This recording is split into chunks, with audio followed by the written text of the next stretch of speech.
Oi, pessoal. Boa noite a todas e todos. Estamos aqui no último episódio desse glorioso curso, maravilhoso por todos esses alunos e ouvintes que existem e que fazem com que ele seja realmente grandioso, e com essa equipe de professores que estiveram presentes e que hoje nós temos aqui, completando esse nosso último episódio, o nosso querido professor Wallace Lopes Silva, que temos aqui pessoas que o conhecem, que vieram aqui prestigiar, como a professora Luísa Mandela, que ela está aqui presente, e que agradeço muito a Rita, porque através dela nós conhecemos melhor e vimos que, nossa, vai ser um grande ganho, vai ser um momento maravilhoso hoje, tenho certeza.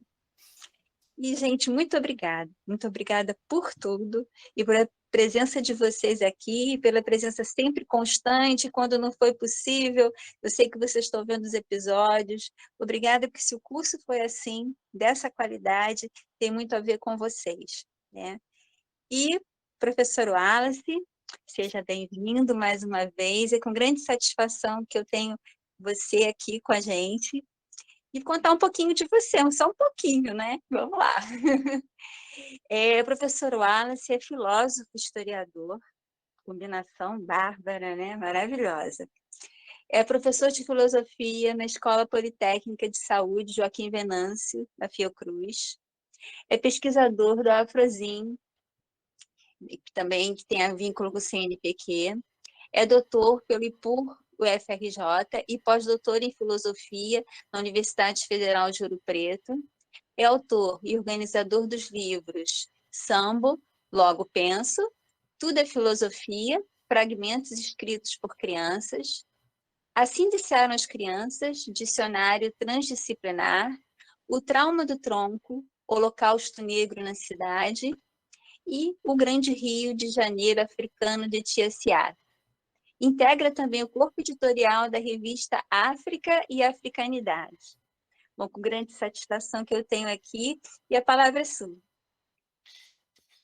Boa noite a todos e a todas. Agradeço a oportunidade e o convite pela querida professora Rita, amiga pessoal e também colega de mestrado, e ao convite também da professora Maria do Céu e do professor Júlio César, né?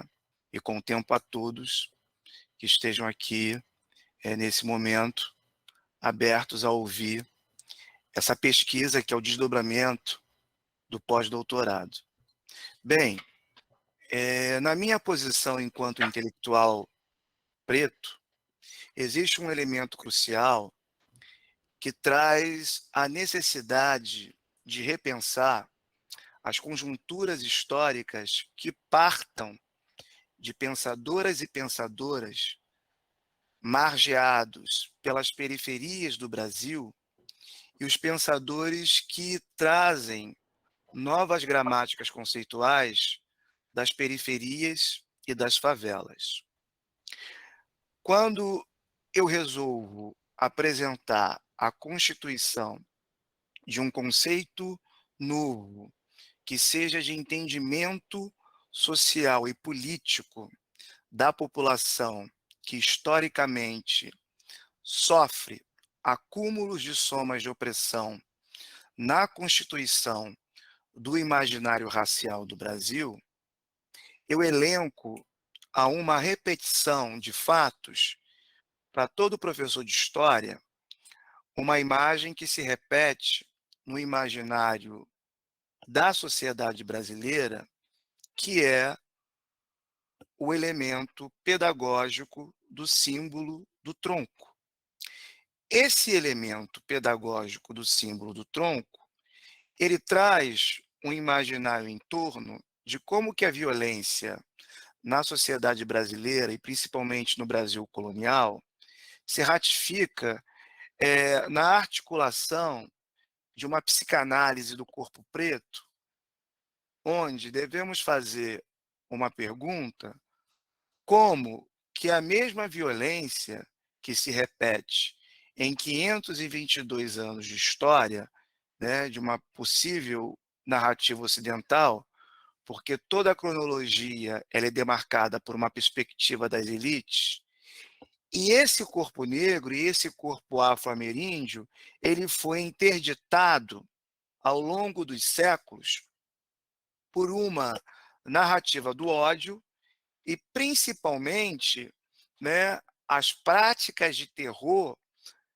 em que o tronco exibia a violência exposta daqueles que precisavam ser educados pela veemência do discurso racial e da violência pública que se cristalizava no imaginário da cidade. O que isso traz para que a gente possa pensar a constituição do nosso mundo do pós-abolição em curso, na dimensão de compreendermos a escravidão enquanto o eixo formativo de uma sociedade que repete a mesma fábrica de exclusão ao longo de 5 séculos. É que o tronco, assim como no Brasil colonial e na América e nas Américas que vão desenvolver, né, o eixo programador da violência, esse corpo ameríndio e esse corpo negro precisava ser observado a partir do ethos da cultura dominante, em que, de algum modo, temos que perguntar como que nós não fizemos um desdobramento para um novo possível. É por esse caminho do acúmulo de violência e a construção da naturalidade doentia que a gente vai repetir essa prática desde o Brasil colonial até mesmo o exercício da palmatória e do pau de arara no Brasil ditatorial e no exercício de pensarmos, por exemplo, a agressão física que se repete até os dias presentes na agressão policial. Ou seja, é nesse corpo negro e ameríndio que se constrói um suporte ocultado da violência, e esse Brasil, que podemos chamar de moderno e contemporâneo, ele é fruto do esquartejamento e da manutenção do medo do quartinho de empregada. Ou seja, temos que observar que a casa brasileira, ela gerou o impedimento de qualquer exercício de liberdade, que não é à toa que nos projetos de arquiteturas, né, até no mundo atual, é evidente que a fabricação do medo constitua, até os dias de hoje, né, uma violência plural. Se nós pegarmos as narrativas singulares dos noticiários da produção do medo, como, por exemplo, né, as instituições que fabricam o discurso da mídia, são 24 horas de uma hipnose coletiva que se rodeia a partir do trauma do tronco. Então, quando nós pegamos, né, apresentadores de TV do Datena ao Ratinho e da Globo News, né, onde que a população assiste no almoço, né, de segunda a segunda, e no jantar e no café da manhã, um roteiro da violência, certamente vamos entender que a prática do exercício do trauma do tronco é a repetição de uma violência que ela é pedagógica e, por outro lado, a palavra traumas, né, vem de ferida exposta, e essa ferida exposta revela uma hipnose social que no qual a nossa população é levada a todos os dias a aplaudir a violência cotidiana. Ou seja, as cidades brasileiras, que são filhas de um Brasil colonial, ela traz uma arquitetura voltada para o medo e para o esquecimento, que passa por um processo de desafricanização. Ou seja, poderíamos perguntar, né, de que maneira esse corpo negro ele se tornou o arquivamento da dor. Ele se tornou o lugar de somas de opressão. É nesse corpo negro que vamos observar a manutenção das chagas da escravidão e a visualidade de um texto da violência que traz uma subjetividade exposta pela discussão traumática, que é a repetição do tempo. E que tempo é esse que o trauma do tronco traz? É a repetição da dor. Sobre isso, eu vou pedir para o professor Júlio apresentar a primeira imagem para a gente começar a entrar nessa poética política que o texto-imagem oferece. A primeira pergunta que eu coloco é que esse corpo ameríndio, afro-ameríndio e esse corpo negro revela uma questão que é fundamental. Qual é o limite entre Brasil oficial e Brasil real? Que é uma questão que o velho Machado nos traz. De alguma maneira, a Casa Grande Senzala, na cunhagem psíquica de uma geografia mental, para que a gente pense as nossas questões, um processo de descolonização mental, é que o Estado brasileiro, as leituras que eu constituo, ele se funda na relação entre Casa Grande Senzala, onde a política se desenha a partir dos interesses que se articulam principalmente na dimensão do particular, e esse corpo afro-ameríndio e esse corpo africano, né, ele traz no seu dia a dia uma inquisição da violência.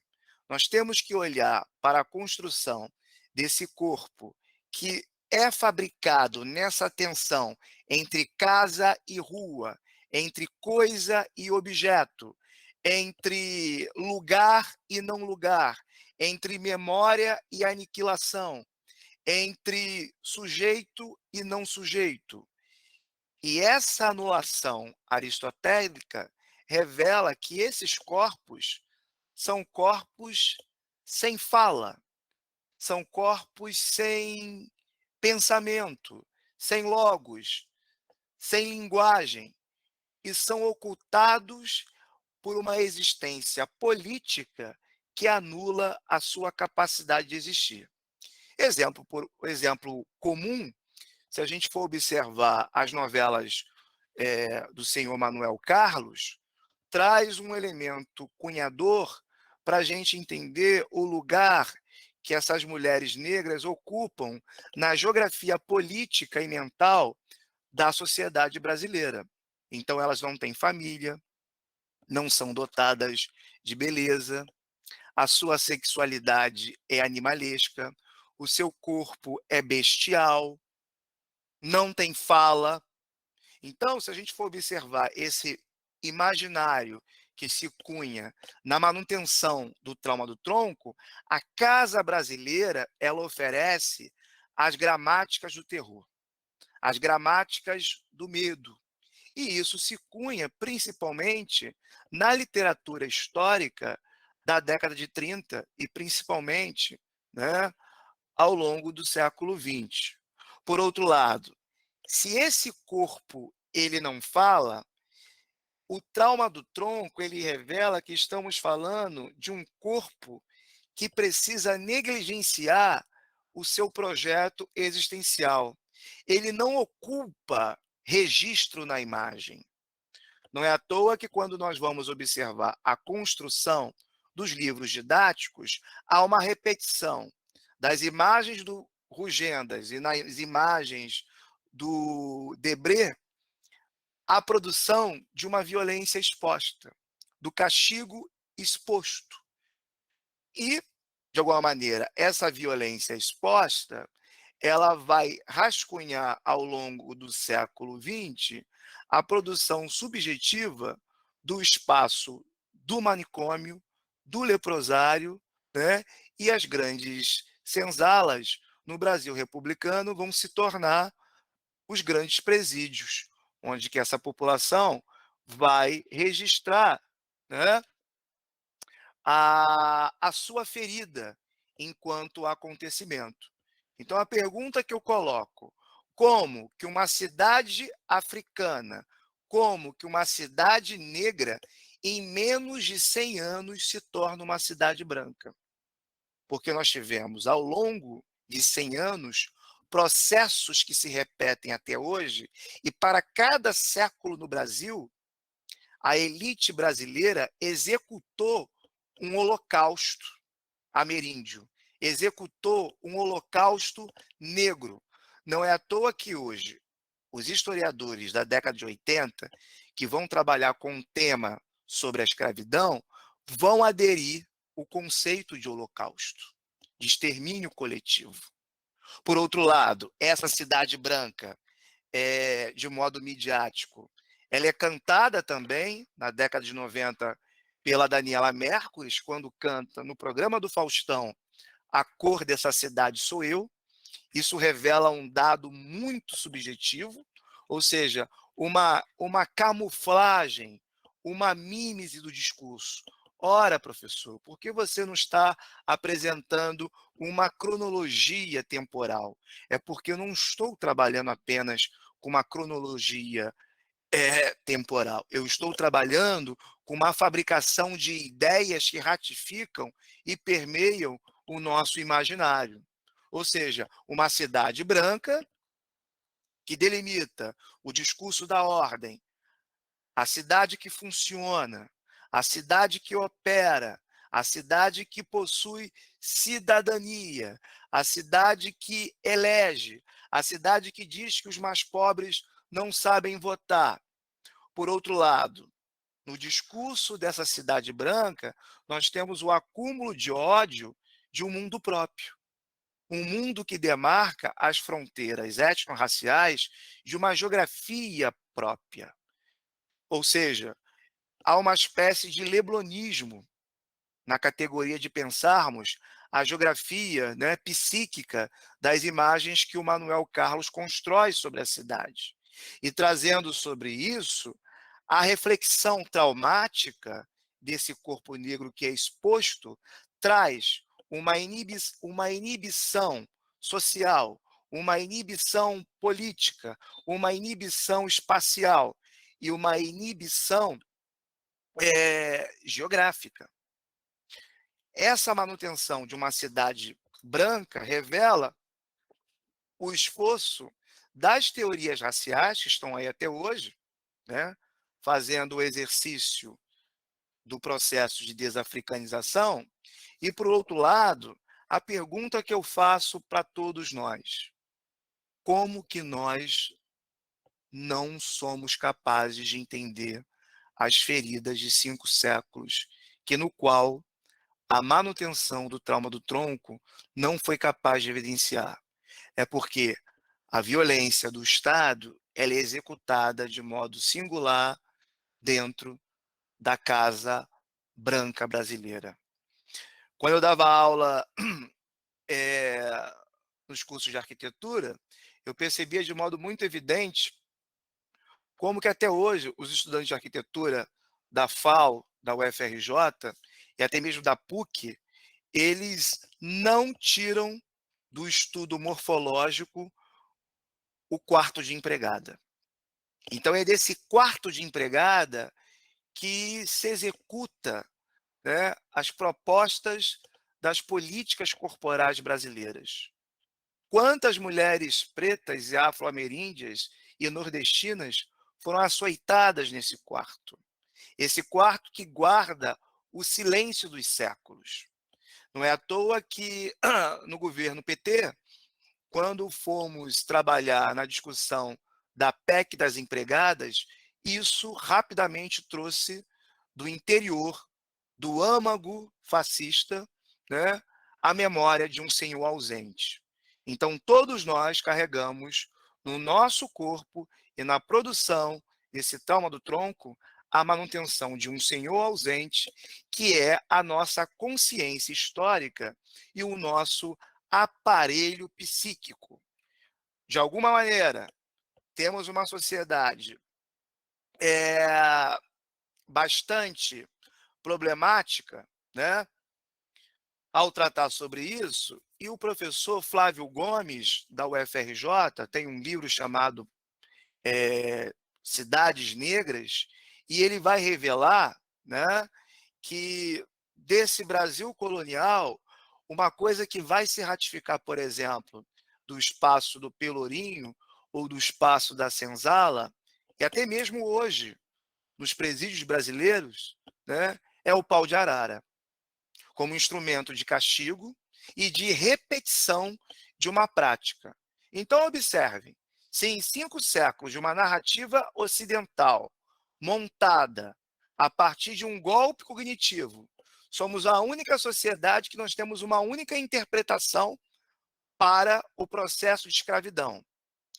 Como que nós não podemos pensar outras formas de relações de poder? Então, boa parte desses historiadores defendem uma hipótese que gera em torno da construção desse imaginário social, em que vão defender a ideia, né, em que a escravidão ela se torna, né, uma análise produtiva para que o país pudesse produzir acúmulos, né, de capital, mas, por outro lado, a pergunta que se faz, como que uma população, até os dias atuais, consegue, por exemplo, né, se amedrontar juntamente com políticas do medo, em que o caveirão acaba se tornando um novo navio negreiro. Simplesmente o percurso da violência e a repetição desse senhor ausente, que se constrói numa dialética entre Estado e sociedade, esse corpo negro, ele é o lugar do açoitamento coletivo. Esse açoitamento coletivo revela, pensando com o professor Milton Santos, né, que o negro no Brasil, e assim como os afrodescendentes, não são cidadão. Ou seja, o Milton Santos vai dizer que o Brasil, de alguma maneira, não fez e nunca fez opção pela cidadania. Já que não fizera, né, a opção pela cidadania, vamos observar o ocultamento da violência sendo mascarado enquanto, né, um país que revela o exercício odioso da democracia. É nesse campo processual que temos, né, o ódio declarado ao corpo negro e o reflexo da estrutura. Esse reflexo da estrutura é o reflexo branco, né? Podemos observar isso nos comerciais de TV, é o exercício que eu peço para os meus estudantes irem a uma banca de jornal e apontarem, né, o quanto daquele universo é reconhecível, e de alguma maneira esse reflexo branco reflete a manutenção do acúmulo de ordem que a cada momento, né, esse extermínio do corpo negro, né, e do afrodescendente ameríndio se coloca na repetição propagandista do ideário racial desse Estado, que tem uma agenda de violência bastante obrigatória. Então, não é à toa que nossos estudantes se reconhecem muito mais enquanto o Homem-Aranha do que o Zumbi dos Palmares. E essa proposta revela um golpe cognitivo. Esse golpe cognitivo, ele é executado pelas universidades, ele é executado no nosso fazer político e ele é executado principalmente nos livros didáticos. Professor Júlio, pode avançar a próxima prancha? Eu gostaria que vocês observassem que, por exemplo, de um lado você tem, nessa imagem, que não tem registro em termos de informação, mas ela é do século XIX, uma criança montada num objeto. Se nós analisarmos, a criança tem registro de memória na Constituição, pensando com o professor Florestan Fernandes, o negro no mundo dos brancos, observamos uma coisa animalizada e que não tem pertencimento de mundo. Não tem pertencimento de mundo porque ela foi retirada de mundo. E essa coisa que foi desumanizada, que foi retirada de mundo, ela não pode ter nome, pensando com a filosofia da linguagem. Se não tem nome, ela é reconhecida enquanto coisa. Então, o trauma do tronco faz a repetição crucial de algumas estruturas e papéis sociais permanecerem na dinâmica desse prédio raciológico.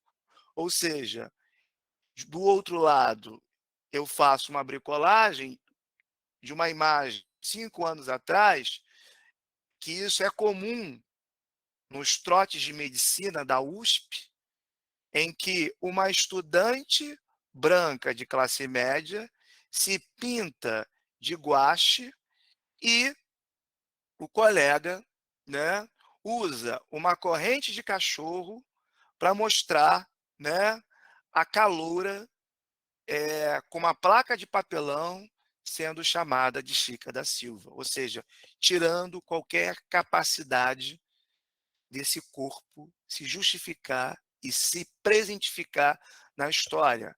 Temos aqui, por exemplo, o racismo Cinderela, né? Recentemente agora tivemos a publicidade, juntamente com a violência das crianças adotadas pelo casal Galhaço, e como isso foi monetizado, como isso foi produzido no imaginário espetacular, onde que as coisas não podem falar. Se as coisas não podem falar, né, elas foram tiradas de mundo. E mundo, pensando com a filosofia da linguagem, o mundo é o lugar onde que os seres falam, onde que os animais têm uma dimensão política. No nosso caso, né, a produção do racismo, juntamente com o racio-totalitarismo e principalmente com o trauma do tronco, que é um instrumento, que é um equipamento da dor, repete a mesma cena como se fosse uma programação mental, uma hipnose coletiva. E essa hipnose coletiva, vamos observar, por exemplo, é, no diploma de brancura. Como que os cursos de direito e de medicina revelam um pacto de uma sociedade colonial, onde que esses estudantes, ao se formarem em ciências médicas, exigem serem tratados como doutores e sem defender uma tese de doutorado. Recentemente eu estive na OAB e disse para uma plateia de advogados que eles não podem exigir isso pelo fato de exigir um contrato colonial do Brasil imperial, que no qual o imperador oferece esse título em troca de suborno. Então, ser doutor no século XIX é ter poder de terra, é ter poder de capital. Como nós jogamos a República e o Império fora, mas vamos resguardar algumas titulações. E uma delas é o diploma de brancura. Então, hoje, quem oferece título de doutor é a Universidade Brasileira, seja ele comprado ou não. É o CNPq que valida isso. Então, quando um estudante exige, né, ou alguém do campo da saúde que não tem a titulação devida, isso é falsidade ideológica. Isso é crime, porque nós não estamos mais no Brasil imperial para que possamos exigir um título dado numa estrutura racial e classista do século XIX. E isso se repete com muita veemência. Eles carimbam, eles assinam uma titulação no qual não concebe a eles, mas sim à Universidade Brasileira. E isso vamos observar a manutenção do trauma do tronco, que é a sociedade regida pela violência e por essa memória da escravidão. Não é à toa que a Rede Esgoto, ela repete a todo momento sempre uma novela com enredo da escravidão. É porque isso traz um gozo psicanalítico. Isso revela um quadro esquizofrênico de uma sociedade que faz a repetição da mesma imagem. Ou seja, não é essa coisa desumanizada de mundo que vai poder fazer, né, uma denúncia de reclamação sobre o mundo. Não é ela que vai reclamar, né, o abuso, né, do anestesista na maca hospitalar. É porque o diploma de broncura revela o desejo e a manutenção dessas dores que são eixos fundamentais para uma sociedade que é montada em camadas de ódio coletivo. Pode avançar, professor Júlio, por gentileza. Aí nós temos um recorte do século XIX e um outro recorte da década de 90, se vocês lembram, os jornais da década passada, né, pediam nos seus anúncios de jornal o perfil do trabalhador e muitas delas eram retratadas com fetiche colonial, com fetiche sexual. Revela que a emancipação desse espaço pouco aconteceu, enquanto essa mulher branca, de classe média burguesa, faz a suposta revolução espacial das relações de poder, essa mulher negra, ela foi delimitada ao espaço do desejo, do prazer, do fetiche e do espaço delimitado da geografia da cozinha. Então, esses corpos domesticados, esses corpos aviltados, eles são sofríveis, porque revelam todo um psiquismo da repetição geracional que essas mulheres herdam com com os quartejamentos do seu corpo na matriz de uma sociedade que tem como base todas as epistemologias sobre a escravidão. Então, nós temos que repensar uma sociologia da escravidão, uma filosofia da escravidão, uma pedagogia da escravidão, uma engenharia da escravidão e as epistemologias que tentam compreender um processo que está em curso. Esse processo que está em curso revela como que o Ocidente faz essa engenharia permanecer. Pode avançar, professor. Do outro lado, vamos observar, numa imagem de Debré, a repetição desse corpo enquanto deslocamento, esse corpo negro enquanto veículo e esse corpo negro que é proibido de amar. Esse corpo negro que é proibido de sentir. Esses meninos são educados sempre a partir de uma pedagogia da violência. E nós utilizamos nos lares brasileiros os mesmos instrumentos. Quando nós vamos observar a questão do ECA, a violência sempre é por via de instrumentos que é o cabo de vassoura, a colher a colher de refeição, a colher de pau, nós temos a palmatória. Então, esses instrumentos que vêm de um Brasil e de uma América hispânica e colonial, eles estão presentes até os dias de hoje. A maneira no qual nós tratamos as nossas crianças pretas, sem nenhuma consideração e generosidade de entendermos que corpo é esse na cultura negra. Então, quando eu penso um trauma do tronco, é a repetição de uma violência que não trabalha apenas com um tempo linear, mas a repetição de uma cultura de um tempo repetitivo. Esse tempo repetitivo, ele vai aparecer hoje, para alguns estudantes meus do curso de psicologia, na tentativa de responder, né, uma geopsicanálise, ou seja, diversas formas de entendimentos geográficos e culturais desse corpo que precisa ser repensado.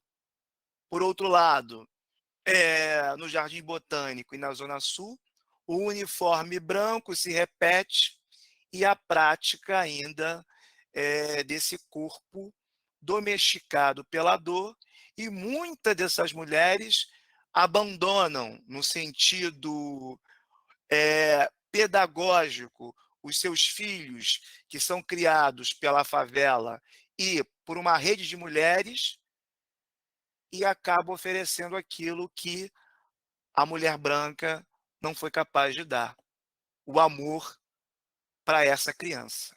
E quando essa criança vai crescendo, rapidamente ela é jogada ao limbo, ela é esvaziada de sentido, ela é demitida, porque esta mulher e este corpo negro está proibido de ter afeto. Este corpo não pode ter o reconhecimento de mãe.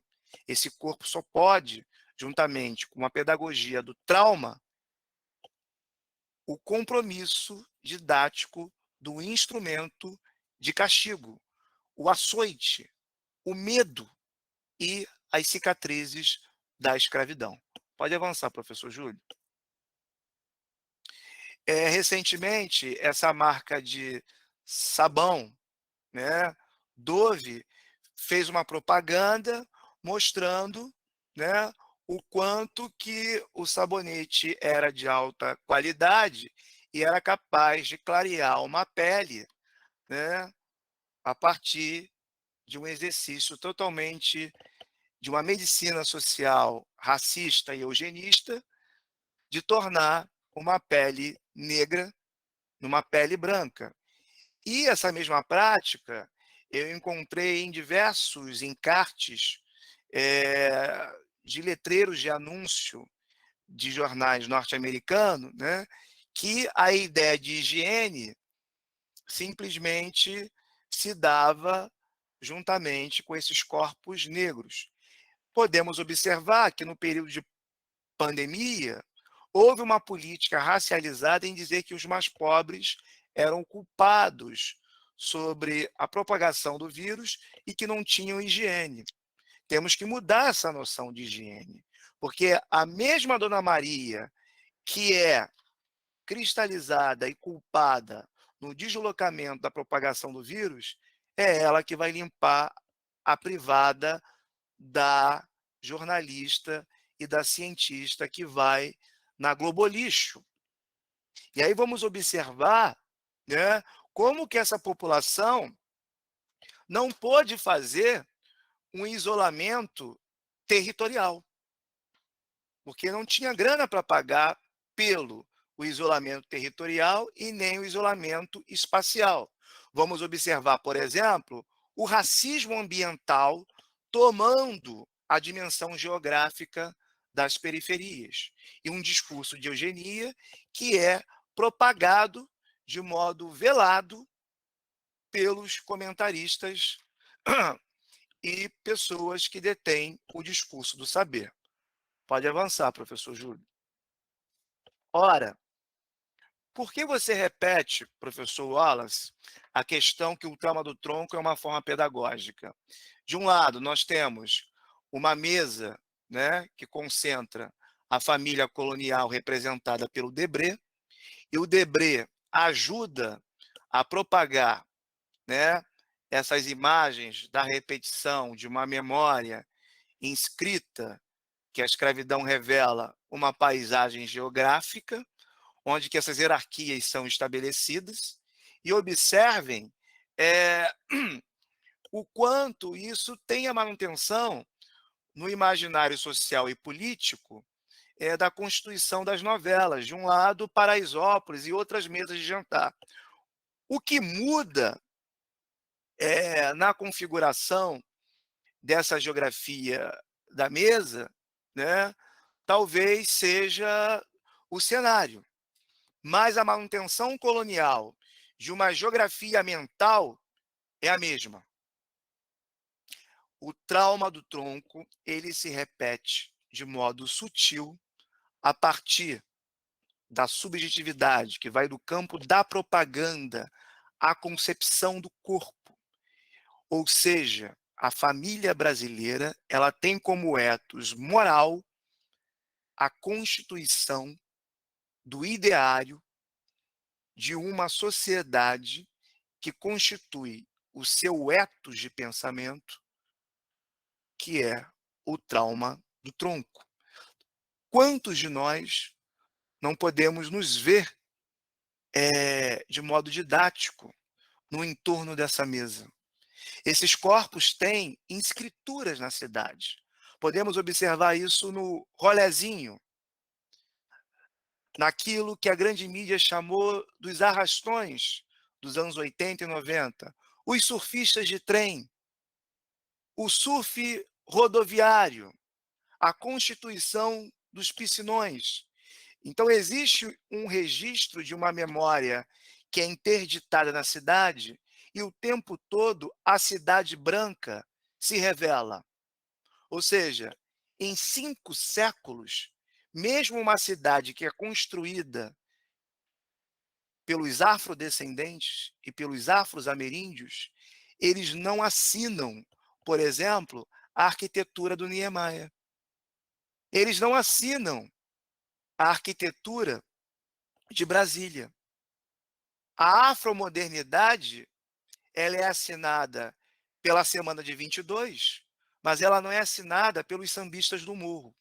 Então isso revela como que o trauma do tronco revela pedagogias existenciais. Como que nós somos interditados de existência. E isso passa no livro didático, porque o trauma do tronco revela, para além disso, um analfabetismo existencial. Os meninos se reconhecem muito mais no Homem-Aranha do que em Zumbi dos Palmares. As meninas preferem muito mais a festa da Frozen, buscando gelo, em Bangu, do que uma festa com tema sobre Chica da Silva e Dandara. E isso traz um dado fundante, né? Para além do analfabetismo existencial, nós somos analfabetos cognitivos no sentido que não somos capazes de confrontar com os saberes da universidade, porque boa parte das teses acabam sendo corrompidas em troca de bolsas acadêmicas, em que os estudantes precisam escrever aquilo que o orientador interdita. Eu via isso na UERJ nos cursos de filosofia.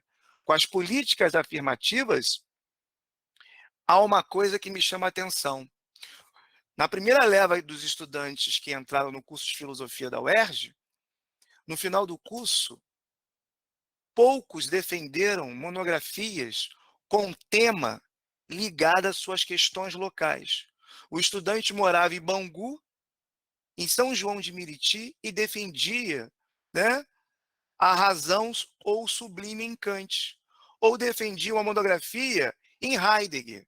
Então você pode observar que recebe uma bolsa, um amparo instrumental, mas não conseguem, ao longo da sua graduação, desenvolver uma temática racializada ou de questões que revelam a violência do seu lugar, da sua paisagem racial e até mesmo o seu lugar de mundo, no sentido que o racismo ambiental desafricaniza os corpos e a paisagem, de não entender essa imagem enquanto um discurso do eixo civilizador. O trauma do tronco, ele é um eixo civilizador. Pode avançar, professor Júlio.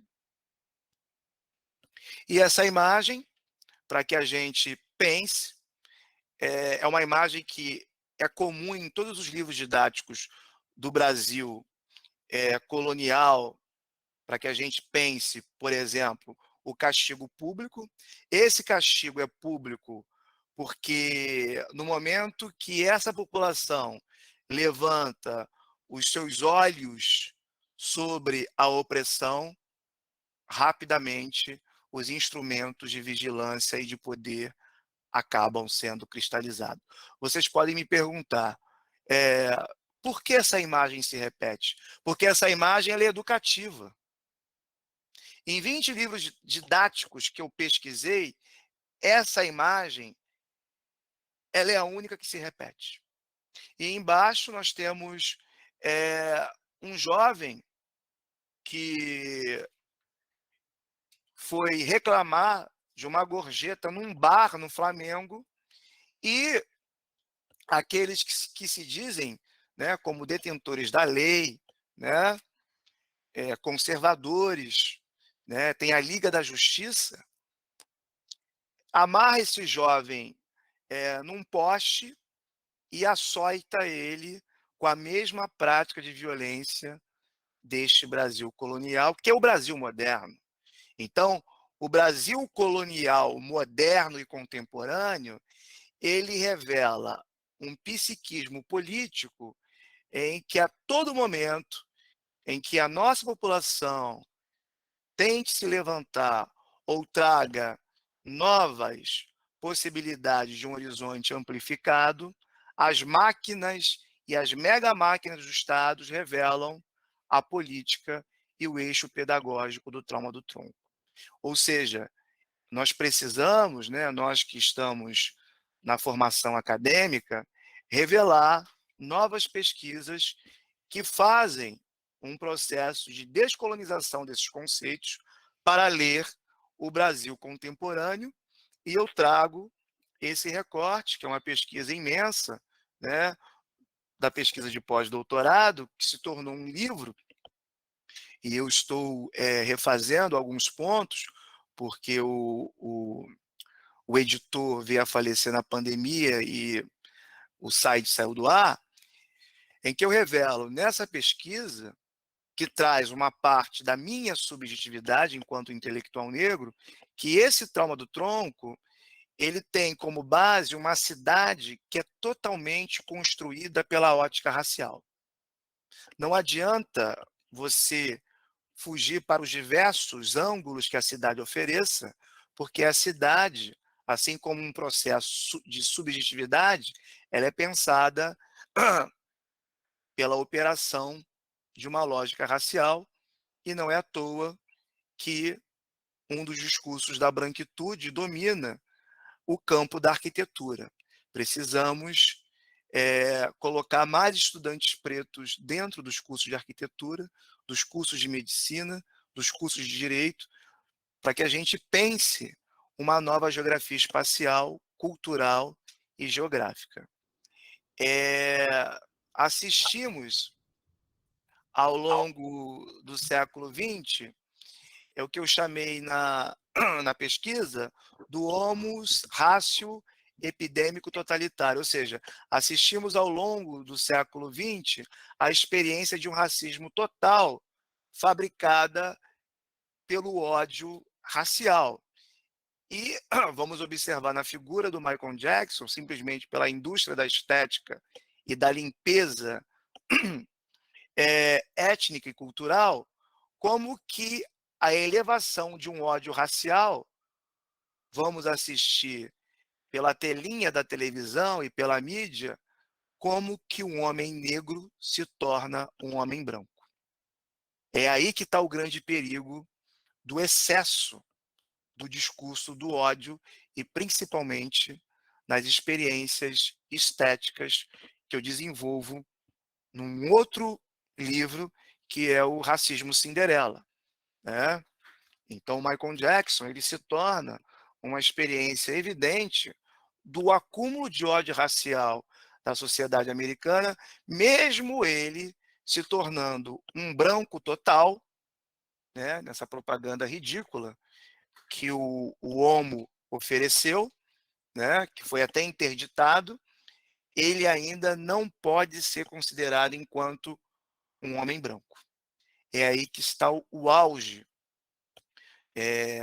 da doença racial, ou seja, o racismo ele é uma doença cognitiva, assim como o próprio bolsonarismo. É uma doença cognitiva, é uma doença que temos que pensar novos modelos operacionais de cognição, formas de pensar.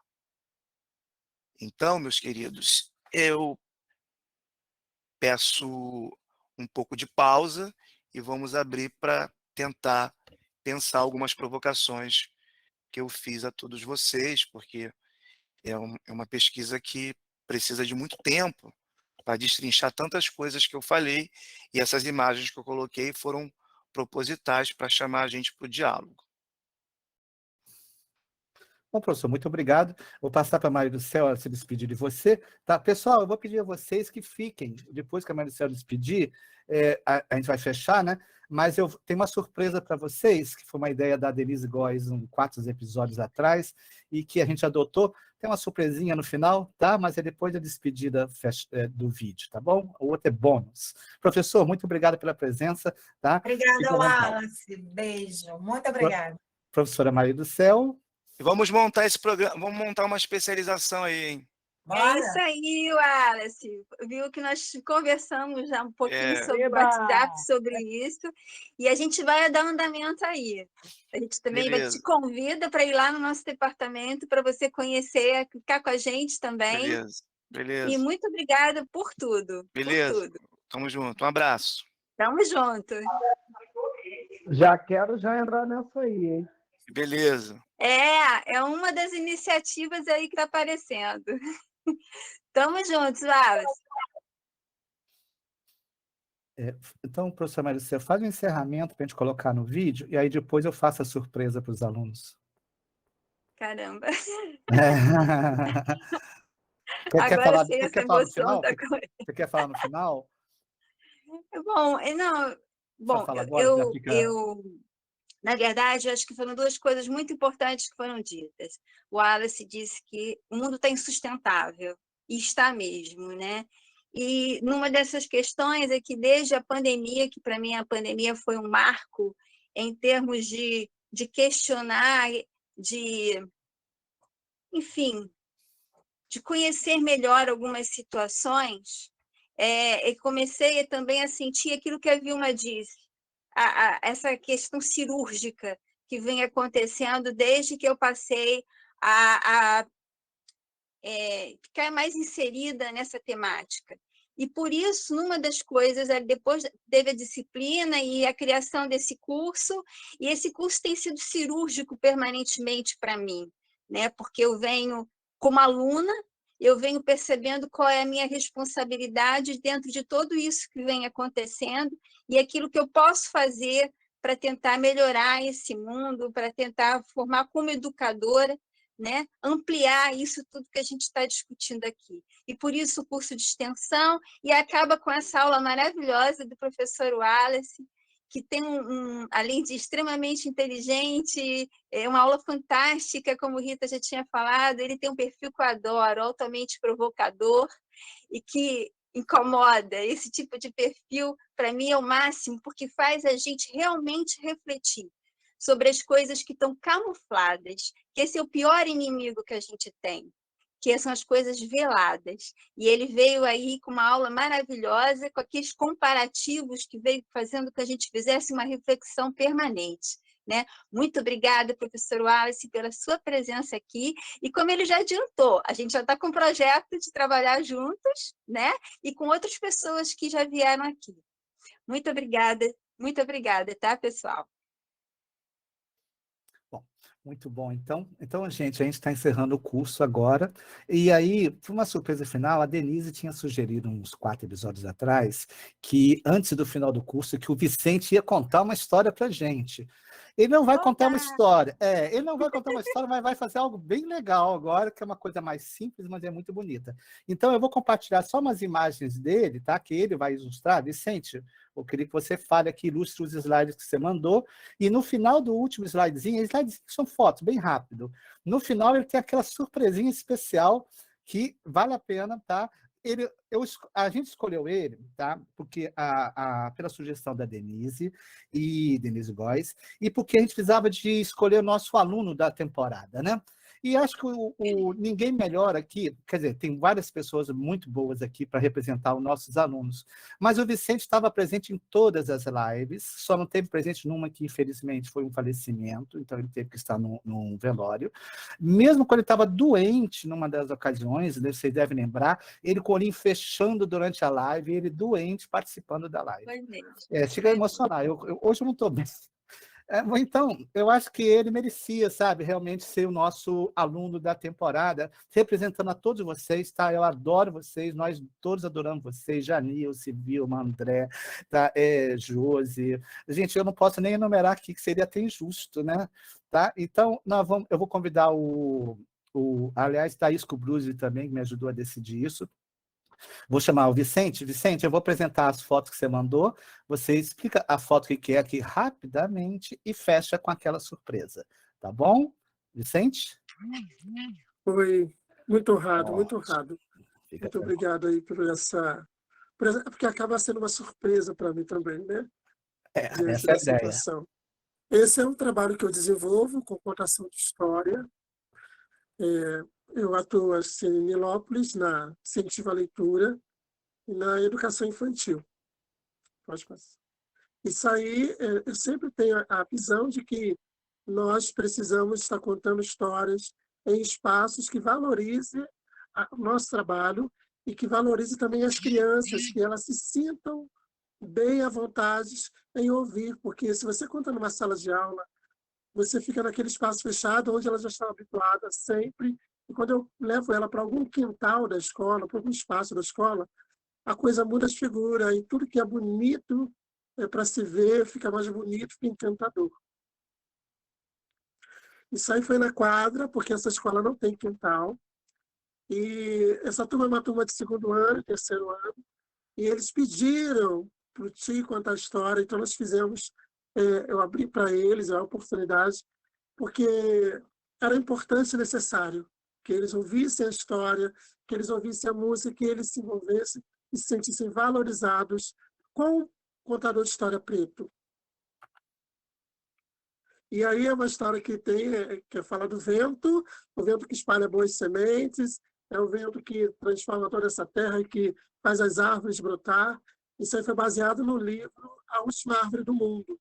E as crianças gostam desse movimento, dessa coisa do jogar, do brincar, do pular, do correr. E eu, por ser ator, eu não me poupo a isso, eu faço tudo para ver ele sorrir. Essa é a foto mais impactante para a minha vida nesse período do primeiro semestre. Por quê? Enquanto eu estava tocando flauta e cantando as musiquinhas, esse menino lindo, Pedro, ele veio para perto de mim, ele começou a dançar e ele pulava de maneira assim maravilhosa, a ponto da pessoa que fotografou conseguiu pegar ele no ar. E não existe coisa mais gratificante do que ver uma criança reagir a todo o estímulo que você vai dando enquanto a história está acontecendo. Essa cena foi uma foto maravilhosa também, porque essa aí é uma creche onde a gente tem crianças de até 3 anos, e essas crianças, elas queriam que a árvore que estava lá em cima caísse por causa do vento, porque eu contei a mesma história. E todos eles estão começando a fazer um movimento para que alguma coisa acontecesse. E o interessante é que é um encanto, é um encantador, é a coisa que eles sentem que eles botam para fora, e criança pequena, bebês, que a gente acha que não está pensando em nada, que não sabe nada. Eu amo essa foto também. Aí sou eu botando a arte da música e tocando para que as crianças possam ouvir, para que elas possam cantar, porque são crianças que não vão a teatro, de famílias bem complexas, sem oportunidades. Então, eu procuro levar o teatro para eles a partir da contação e a música não pode faltar. Aí é o vento.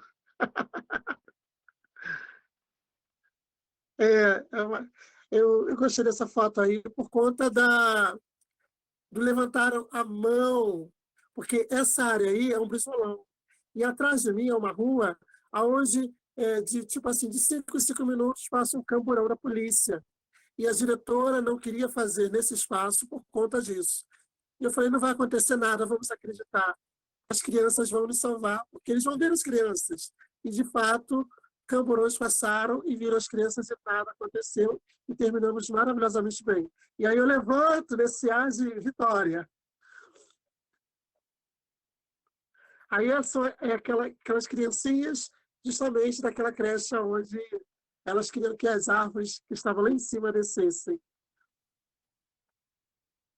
Esse é um livro de uma escritora, que é professora também aqui em Nilópolis, onde a gente pode fazer a cotação desse livro em várias situações, porque ele resgata a brincadeira, resgata de quintal. Existem contos de fadas, e esse é uma história de quintal. Isso aí foi na Estácio, onde eu fiz a cotação do livro O Menino que Pinava Pipas, e era lançamento de mais um livro da escritora. E tanto as crianças quanto os adultos, eles recebem a história com o mesmo encanto, porque são surpreendidos. Porque a minha contação é uma contação interativa. Eles interagem o tempo todo. Eu não deixo ninguém parado olhando para o nada. E note na camisa, né, Vicente? Ubuntu. Isso, porque eu sempre coloquei na minha mente, sempre levei isso a sério, de que eu sou um contador de histórias, sou preto e sou referência para aqueles pequenos que estão olhando para mim e que vão desejar ser contadores de história também e não vão querer mais ser bandidos, porque numa contação de história desse menino que pirava pipas, que é justamente esse livro aqui, no final da história a gente pergunta qual é o sonho, e tem muitas crianças que, dependendo da área, elas falam que querem ser bandidas, para poder matar, para poder se poder daquilo. E a gestão trabalha nessa desconstrução desse pensamento aí, dessa ideia, dessa situação que essa criança está. E esse é o meu bebê, é o meu livro que chegou Primeira ontem. mão, né? Primeira mão, né, Já está na mão.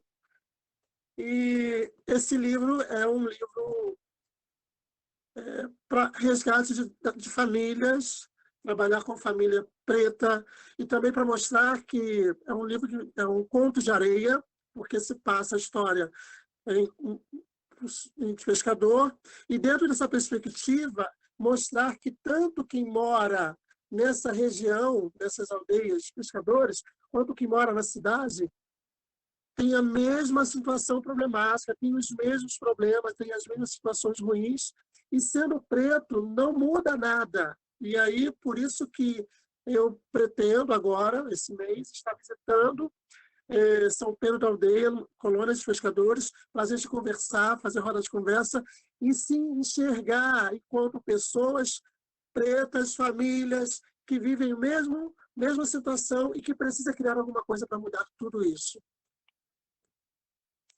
Aqui sou eu, segurando o chocalho feito com tampa de garrafa, que é justamente o atrativo que toda criança gosta de ver, principalmente as crianças que têm necessidades específicas, são especiais, elas gostam disso para brincar e para se divertir.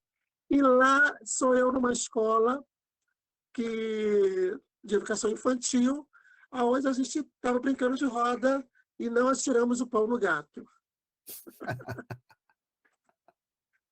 Esse livro de Lili Cachoar, de uma amiga que acabou fazendo junto comigo o livro também. Ela fez o prefácio do meu livro, e o livro é muito bom, que fala sobre o poder que a chuva tem, tanto para fazer as coisas acontecerem de bom, como para de ruim, e o que nós, enquanto seres humanos, precisamos fazer para não perder a chuva e não deixar que a chuva passe, sem deixar uma coisa boa. E o Educontos é o coletivo, que estuda a questão das histórias infantis, sobretudo todos os direitos da criança que são negados a partir das histórias dos contos infantis. A gente tem, nos contos infantis, nós temos os personagens que viram ladrões, que roubam, que matam, que têm uma mente arquitetônica totalmente voltada para o mal, e a gente conta essas histórias para as crianças e sem saber, de fato, o que está por trás, tendo em vista que as histórias eram contadas por os adultos no tempo passado. Aí só eu contando história na OAB, para os advogados, e na mesma sintonia que é para a criança, tentando trazer esse resgate, fazendo esse trabalho. Aí é uma foto de publicação, né? Isso daí foi numa praça de inauguração aqui em Nilópolis. Peraí, eu errei, vamos lá. Aqui você já fechou aqui, né? Então, passar para esse daqui. Isso aí foi uma inauguração de uma praça, onde eu fui convidado para fazer a contação de história para as crianças, porque a praça é a Praça das Crianças. E aí eu joguei todo o meu teatro e essa menina ficou surpresa, porque eu queria mostrar a árvore pelada, e todo mundo queria entender isso. E aí todos ficaram com caras de espanto. E eu não vou falar aqui, porque se eu tiver que contar em algum lugar onde vocês estejam, a surpresa fica quebrada. Saía no Brizolão, um outro Brizolão que tem para aqui. E aí eu sempre uso elementos, eu nunca conto história sem nada, sem usar nenhum elemento. Eu sempre uso alguma coisa para aprender, para trazer a criança para o objeto, para mim, que faça sentido com toda a história que a gente está contando. Aí é uma criança que, quando viu a árvore pelada, e ele fez essa cara que vocês estão vendo aí. Então, veja a situação da árvore pelada aqui, no aluno do Brizolão. E esse menininho, ele queria a todo tempo pegar essa ave que está na minha mão, que é um pássaro de madeira, e, para a alegria de todos e felicidade de todas as crianças, ele quebrou a asa do pássaro, que não foi nenhum problema, porque um registro, né? Aconteceu numa contação de história. Isso aí foi quando eu fui visitar uma creche, também pela secretaria, e eu contei a história e fui em todas as salas tocar flauta para todas as crianças. E esse menino, tanto o branco quanto o negro, eu abaixei e eles vieram na minha direção, olharam um para o outro e ficaram encantados com o som que saía na flauta. E aí essa foto, assim, ficou maravilhosa. E uma história precisa ser contada, e essa menina, ela não está numa escola, isso aí foi contado em uma igreja, foi contado para adultos, e eu trouxe essa menina porque com ela só tinha mais 2 crianças nesse encontro que teve aí. E, independente de qual seja o local que nós estejamos, nós precisamos contar uma história, alguém precisa ouvir uma história, alguém precisa contar uma história. E aí eu me presto a isso, e eu gosto disso, e eu acho que isso é muito necessário, muito necessário. Então, mais ainda depois de ouvir essa aula maravilhosa do professor Wallace, e o meu olhar vai assim, sempre para a criança, sempre para a educação infantil, sempre para os anos iniciais, por conta dessa realidade que as crianças sofrem, vivem e não têm um poder de defesa. E a gente precisa falar, precisa enxergar por elas. E a contação de história, ela nos dá essa condição de entender se a criança está sendo violentada, se ela não está se sentindo amada, o que está acontecendo com essa criança. Então, exatamente, eu ia falar isso. Você já mostrou tanta flauta e falou do som? Eu queria só fazer uma provocação. Quando vocês puderem, leiam esse livro. Leiam esse livro, chamado Cissa e a Rainha. E aí, esse livro é tão interessante e vai confrontar e vai trazer essa leitura da aula do Wallace, porque em nenhum momento a criança é feliz. E todas as possibilidades de felicidade para essa criança, tal Cissa, lhe é tirada.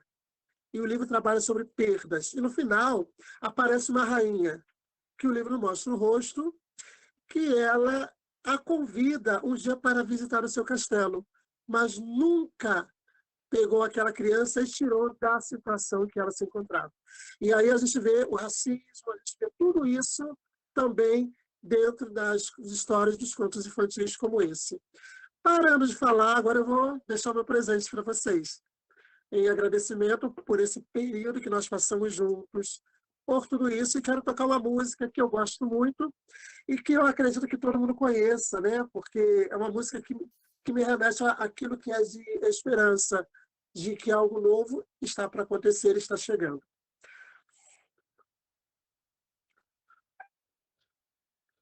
Todos ouvem bem? Você tocou? Toquei. Não ouviu, né? Não. Olha, já estou entendendo. O Google Meet pega o que não é fala, que são ruídos do ambiente. Então, você teria que ir ali no configurações. Deixa eu ver aqui para você. Peraí.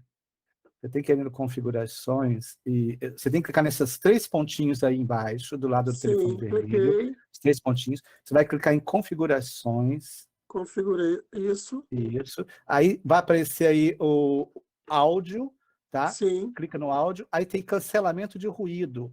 Você isso. desliga esse cancelamento de ruído, por favor, para ele não filtrar mais o som. Que aí ele filtra tudo que não é fala. Foi? Ok, isso aí. Então agora eu posso tocar. Agora você pode tocar. Fernanda K até Então, abriu a câmera lá, ó. oi.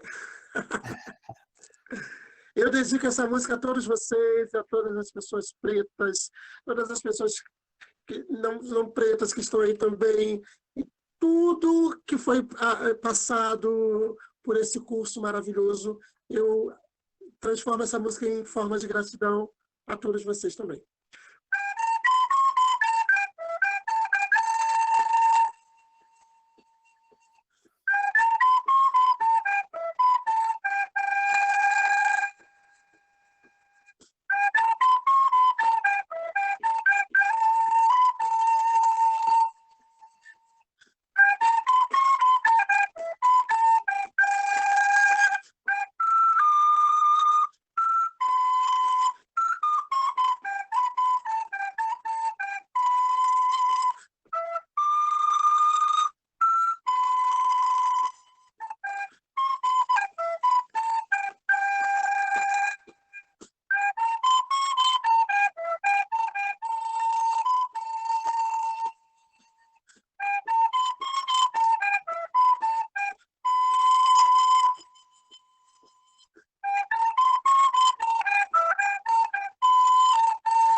Muito obrigado, gente. Muito legal, muito legal. Pessoal, quem puder abrir a câmera, vamos fazer um print final do curso, né? Quem puder abrir, por favor. Oi, Luciano. Oi, Sérgio. Não falei que o Sérgio não tinha falado com ele, né? Aí vou tirar um print aqui para a gente botar lá no nosso... Ninguém merece, né? Mas eu quero. Denise, a ideia foi sua, Denise. Eu adorei a sua ideia. Eu tinha que aproveitar. Depois põe a foto no grupo. Vou botar lá no Deixa eu grupo. arrumar o cabelo aqui. Vai arrumando aí que eu vou tirando Deixa eu me várias. arrumar. Isso, vai. Peraí, pode. deixa eu passar batom, então, Eu né? tiro, desse jeito. eu tiro várias. Fique tranquilo que eu tiro várias e depois eu monto, sabe? Os pedacinhos que estão bons em cada uma. Então, Gente, muito obrigado mesmo, tá? Muito obrigado Vicente, mesmo. lindo, lindo, muito lindo, amei. Maravilhoso, Vicente. Parabéns. Então, E seu pessoal, trabalho também é incrível. é isso. Muito convidado para ir à Vila de Pescadores em São Gonçalo. Ai, show! Tá bom? Você. Ótimo. São Gonçalo nós temos praia, gente. Isso aí. Só não Bom, dá para tomar pessoal, banho. fechamos o curso, tiramos as fotos, depois eu vou botar no grupo, vou botar no episódio também as fotos, tá? Aí, Por favor. exatamente, tá? Só tenho Obrigado, que Júlio. agradecer. Obrigado, Maria do Obrigado a Céu. vocês, Obrigada, sempre. Obrigada, gente. Obrigada, Obrigado. gente. Nossa. Até a próxima. Obrigada, Bem? viu, gente? Tchau, até a próxima. Obrigada. Tchau. Tchau, Beijo, tchau. até muito breve. Muito obrigada. Muito Tchau. obrigada, gente. Obrigado, Obrigada, gente. Maria. Obrigada a todos vocês.